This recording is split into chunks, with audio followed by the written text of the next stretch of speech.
So he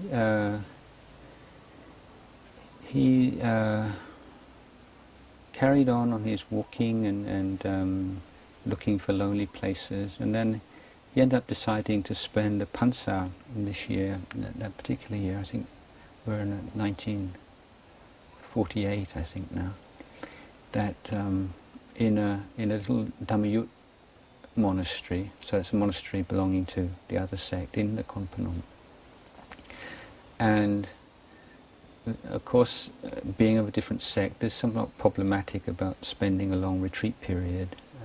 But they let him in, but he's always kind of like on the outside of the group. He's not totally accepted within the group. There are certain kind of matters of discipline and etiquette which separate the two sects. And so one of the stories that could come from this particular pansa were connected with the sort of irony of the fact that he belonged to the sect that were considered to be rather kind of lax in the monks' discipline, and not really studying or knowing about it, and not really practicing the same way as the forest monks in the other sect. And then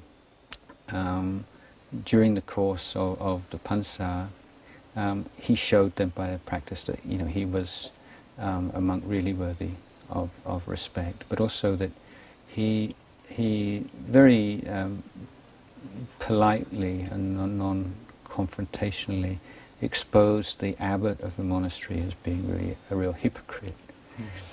And this the incident that occurred was that they were making this khao tom, the sweet rice with the banana in it, that they make the sweet.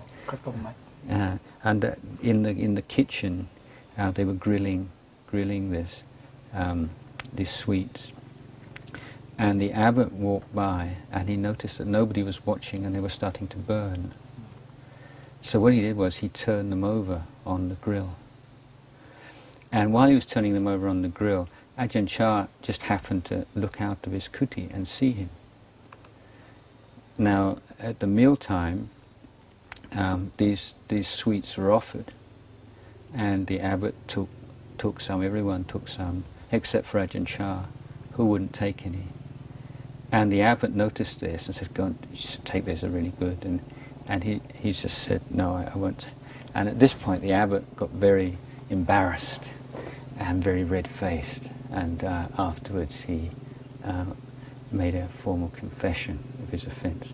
So I'm assuming that most people who are watching this won't be able to understand this story, so I'll explain it. Monks can only eat things which have been formally given into their hands, as you know. And that means that monks make themselves helpless, that they always have to have some kind of relationship with lay Buddhists who are going to provide them with food. It means that they can't just help themselves to anything.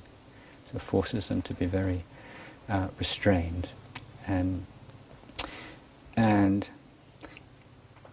so a question comes up. Let's say there's some food here, and you intend to offer it to me, but you haven't given it to me yet, and I pick it up and eat it anyway. Okay, that's an offence against the discipline.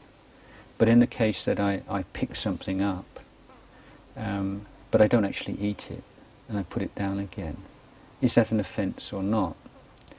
Now most monasteries have particular protocol concerning this this case, and for instance, in Wat Papong, if a monk was to pick something up out of carelessness or mistake, then if he merely touched it, then he would not be able to eat any of that food, but other monks would if it was properly offered afterwards.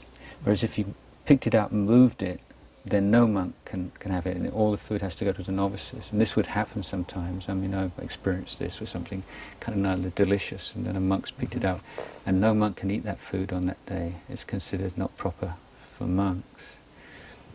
So when the abbot came along and he turned over the sweets, you said, well, that makes sense. They're burning, and they don't want them to burn. But the fact that he did this without telling anybody, and then didn't have it, then still accepted himself afterwards, means not only did he do something that was wrong, but he concealed it. And this is probably more of an offence than touching it or doing, which just seems very minor. But in monastic communities, there's no kind of police force to make sure everybody keeps the discipline. It's an honour system, and especially the senior monks have to be a good example. So if you have someone who's deceiving others and not being honest about his behaviour and his conduct, and things like this, out of desire to eat something sweet or something, then it can be really disruptive in the whole monastic community. So this is an example of, I said earlier on that the information we have about Ajahn Chah's life is very patchy, but because this obviously stuck in his mind, I think because he was a monk of the sect that was kind of looked down on, and then it turned out the ones that were maybe a little bit arrogant and we're kind of holier than thou turned out to be not what they were claiming to be. But this stuck in his mind enough that 20 years later, he told the monk, and it went into a book, and it became one of the sort of the official parts of Ajahn Chah Biography. Whereas, in actual fact, not a big deal really, but just something that he felt like telling.